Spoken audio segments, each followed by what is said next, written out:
On August 16, 1977, at 2:30 in the afternoon, Elvis Presley's girlfriend, Ginger Alden, found him lying face down on the bathroom floor of his Graceland mansion in Memphis, Tennessee. He was unresponsive.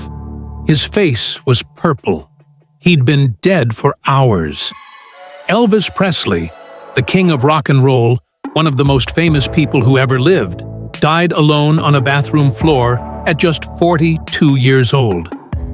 The official cause of death was listed as cardiac arrhythmia, an irregular heartbeat. But that wasn't the whole truth. The real cause was far more complicated and far more preventable. When the toxicology report came back, it revealed something shocking. Elvis had 14 different drugs in his system when he died: codeine, morphine, Valium, Placidil, Quaaludes, Demerol, and more. Massive amounts, lethal combinations. But here's what makes Elvis's death even more tragic. These weren't street drugs. These weren't illegal substances. Every single drug in Elvis's system had been prescribed by doctors.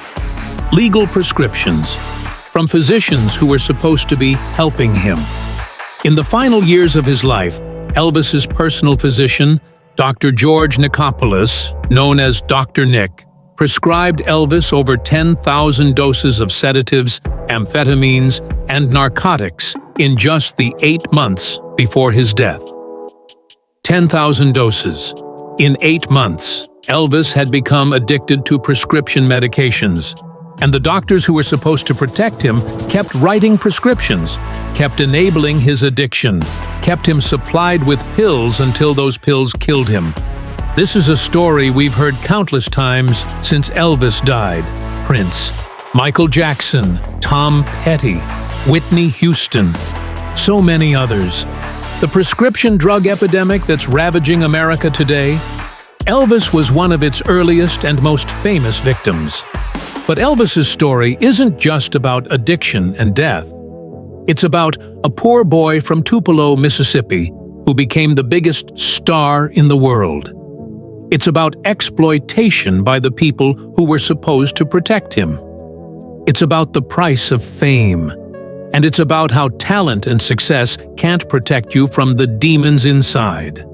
So how did Elvis Presley, the man who changed music forever, who sold over 1 billion records, who had everything, end up dying alone on a bathroom floor, his body destroyed by prescription drugs?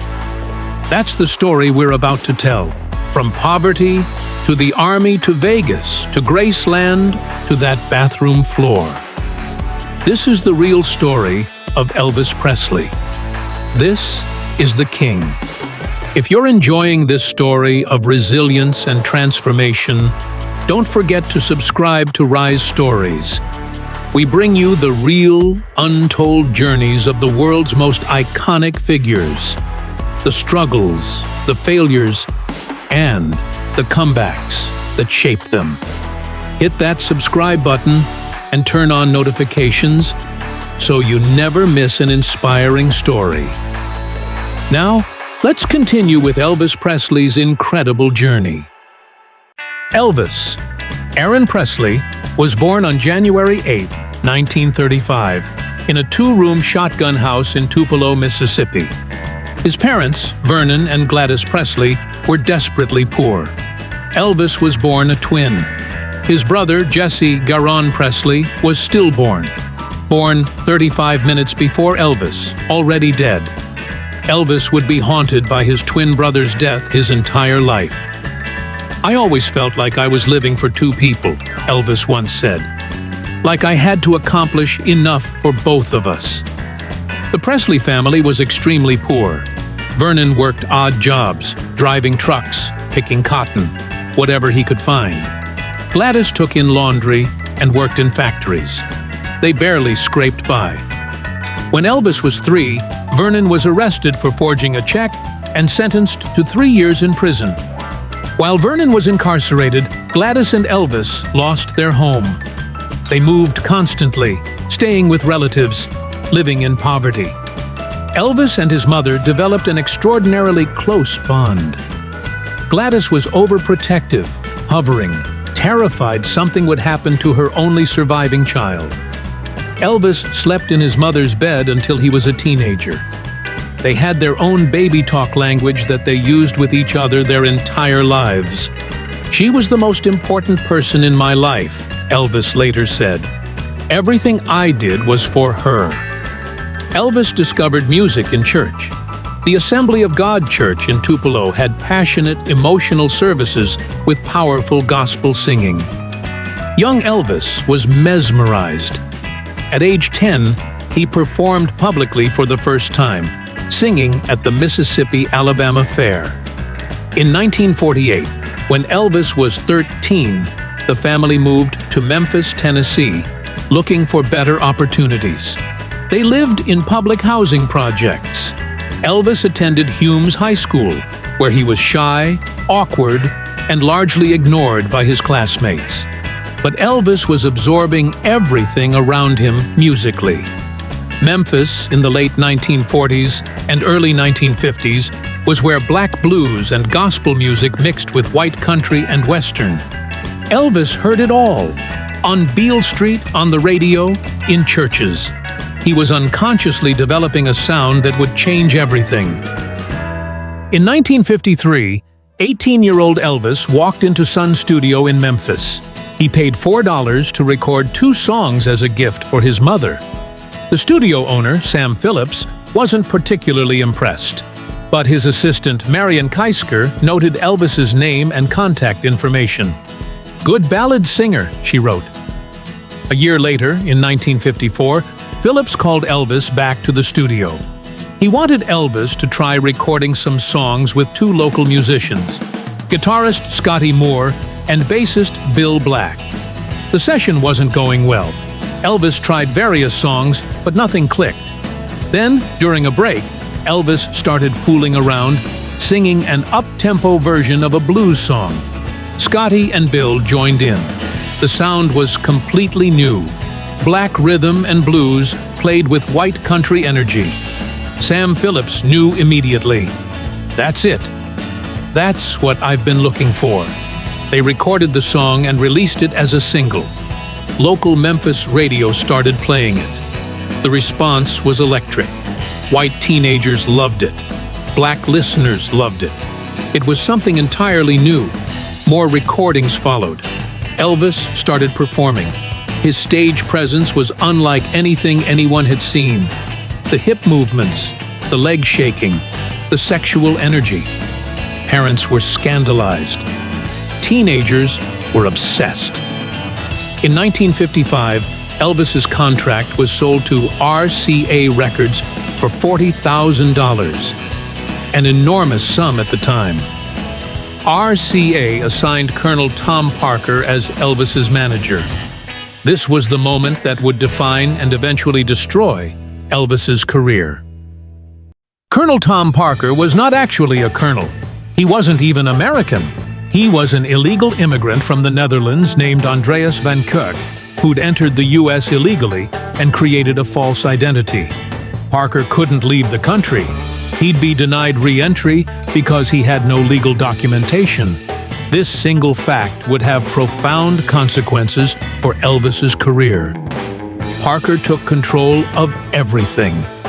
He negotiated Elvis's contracts. He made all business decisions. He controlled Elvis's money. And he took an unprecedented 50% of Elvis's earnings. A manager typically takes 15 to 25%. Parker was exploiting Elvis from day one. But Elvis, young and trusting, didn't understand. He saw Parker as a father figure, someone who was handling the business so Elvis could focus on music. In 1956, Elvis exploded into national consciousness. He appeared on television, The Ed Sullivan Show, The Steve Allen Show. His performances caused moral panic. The camera operators were instructed to film him only from the waist up because his hip movements were considered too sexual. Churches denounced him. Parents feared him. Teenagers worshipped him. Elvis became the most famous person in America, practically overnight. The hits came one after another. The albums sold millions. Elvis was making enormous amounts of money, but Parker controlled it all. And then, in 1958, Elvis was drafted into the U.S. Army. Elvis could have avoided military service. Parker could have gotten him assigned to special services, where he'd perform for troops and avoid actual deployment. But Parker believed that serving like a regular soldier would be good for Elvis's image. So in March 1958, Elvis entered the Army as a regular private.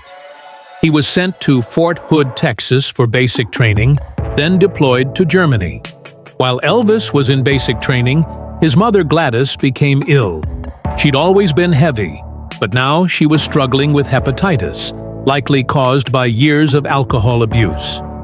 On August 14, 1958, Elvis got emergency leave to see his mother. She was dying. Elvis was devastated. He sat by her bedside, crying, begging her not to leave him. Gladys Presley died on August 14, 1958. She was 46 years old. Elvis was destroyed. "She's all I lived for," he said. "She was always my best girl." At the funeral, Elvis had to be physically restrained from climbing into the casket with her. Gladys's death created a void in Elvis that would never be filled. She'd been his anchor, his purpose, his emotional center. Without her, Elvis was lost. In Germany, Elvis met a 14-year-old girl named Priscilla Beaulieu. He was 24. The relationship was inappropriate by any standard, but Elvis began a courtship that would eventually lead to marriage. Elvis also began using prescription drugs in the Army. Amphetamines to stay awake during maneuvers. Sleeping pills to come down from the amphetamines. This pattern, uppers to function, downers to sleep, would become Elvis's routine for the rest of his life. When Elvis returned from the Army in 1960, Parker had a plan.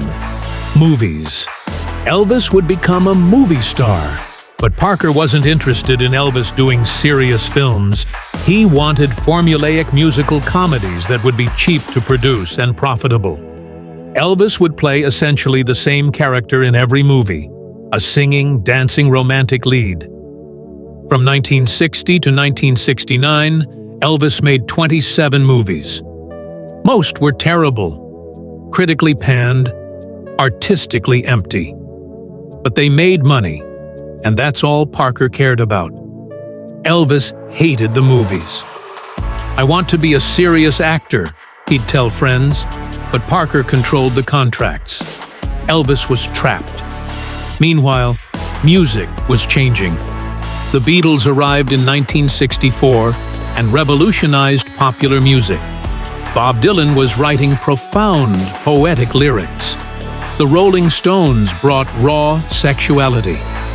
Music was becoming art, and Elvis was stuck singing forgettable songs in forgettable movies, watching his cultural relevance evaporate.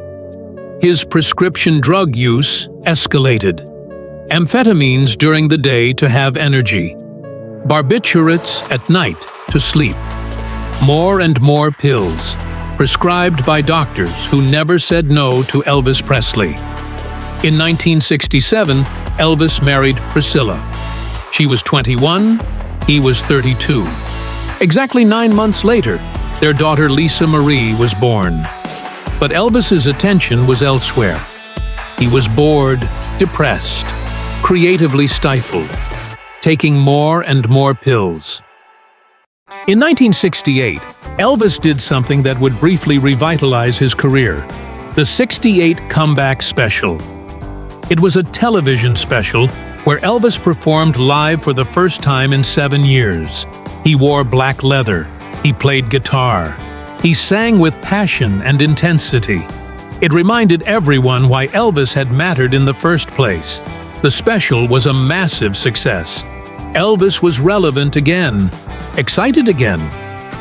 In 1969, he returned to live performing, starting a residency in Las Vegas. The early Vegas shows were electric. Elvis was performing with energy and commitment. But Vegas would ultimately destroy him. Colonel Parker negotiated a deal with the International Hotel, later the Las Vegas Hilton. Elvis would perform 2 shows a night, 7 days a week, for extended runs. It was grueling, exhausting, repetitive. And Parker wouldn't let Elvis tour internationally. Remember, Parker was an illegal immigrant who couldn't leave the country. So Elvis, one of the most famous people on Earth, never performed outside North America after 1961. Elvis wanted to tour the world. Parker said no. Elvis accepted it. He always accepted what Parker told him. The Vegas performances became a prison. The same songs, the same venue, the same routine, night after night after night. Elvis gained weight. His prescription drug use spiraled completely out of control. Dr. George Nicopolis, Dr. Nick, became Elvis's personal physician in 1967. He would prescribe Elvis virtually anything Elvis wanted. By the 1970s, Elvis was consuming staggering amounts of prescription drugs. Not occasionally, not recreationally, constantly. His daily routine: wake up and immediately take amphetamines and pain pills. Throughout the day, more stimulants to stay functional. Before bed, multiple sleeping pills, muscle relaxants, and sedatives. Dr. Nick prescribed them all. In 1977 alone, just the 8 months before Elvis died, Dr. Nick prescribed Elvis over 10,000 doses of various drugs. Other doctors contributed too. Elvis would see multiple physicians, get prescriptions from each, and stockpile medications. He had entire suitcases full of pills. Elvis's behavior became erratic. He'd gain and lose massive amounts of weight. He'd fall asleep mid-sentence. He'd forget he'd already taken pills and take more. He'd become paranoid, convinced people were plotting against him. His performances suffered. Some nights he'd forget lyrics to his own songs. He'd slur his words. He'd barely be able to stand. His marriage ended. Priscilla left him in 1972, taking Lisa Marie with her. Elvis was devastated but not surprised. "I was never really there," he admitted. Friends tried to intervene. Band members expressed concern. But Elvis was surrounded by enablers, people on his payroll who wouldn't challenge him because they needed the job. And Dr. Nick kept writing prescriptions. By 1977, Elvis was a shadow of himself. He was 42 but looked 60. His weight fluctuated wildly, sometimes over 250 pounds on his 5'11" frame. His face was bloated from the medications. His eyes were often glazed and unfocused. He could barely perform. He'd forget lyrics, mumble incoherently, need help getting on and off stage. Some concerts had to be canceled because Elvis was too impaired to perform. His girlfriend, Ginger Alden, watched him consume dozens of pills daily. He'd take pills to wake up, pills to go to sleep, pills for pain, pills for energy, she recalled. "I lost count of how many." Elvis knew he was dying. "I'm not going to live much longer," he told friends. But he couldn't, or wouldn't, stop. On August 15, 1977, Elvis couldn't sleep. Around 4 a.m. on August 16th, he took a handful of sleeping pills and went to the bathroom to read. He never came out. Hours later, Ginger found him on the bathroom floor, face down, dead. The paramedics tried to revive him. At the hospital, they tried for 30 minutes. But Elvis had been dead for hours. His body was shutting down long before he died. His heart, liver, and intestines were all severely damaged from years of drug abuse. The official cause? Cardiac arrhythmia. The real cause? Polypharmacy. Multiple drug intoxication. The pills killed him. Elvis Presley's death taught America painful lessons we're still learning today. Prescription drugs are dangerous. Just because a doctor prescribes something doesn't make it safe. Elvis died from legal, prescribed medications. The opioid epidemic, killing thousands today, started with doctors overprescribing, just like Dr. Nick did with Elvis. Enablers are everywhere. Elvis was surrounded by people who could have helped him, but didn't. They needed the paycheck. They feared losing access. They told themselves it wasn't their responsibility. Exploitation happens even to the powerful. Colonel Parker exploited Elvis for decades, taking 50% of earnings, preventing international tours, trapping Elvis in bad movie contracts. Even the king of rock and roll was a victim. Fame doesn't protect you. Elvis had everything: wealth, fame, talent, adoration. None of it saved him. His demons didn't care how famous he was. Grief never healed. Elvis never recovered from losing his mother. That loss, combined with prescription drugs, created a void nothing could fill. Elvis Presley sold over 1 billion records worldwide. He's the best-selling solo music artist in history. He revolutionized popular music and culture. He remains an icon decades after his death. But he died at 42, alone on a bathroom floor, his body destroyed by pills that doctors prescribed. After his death, Dr. Nick was charged with overprescribing.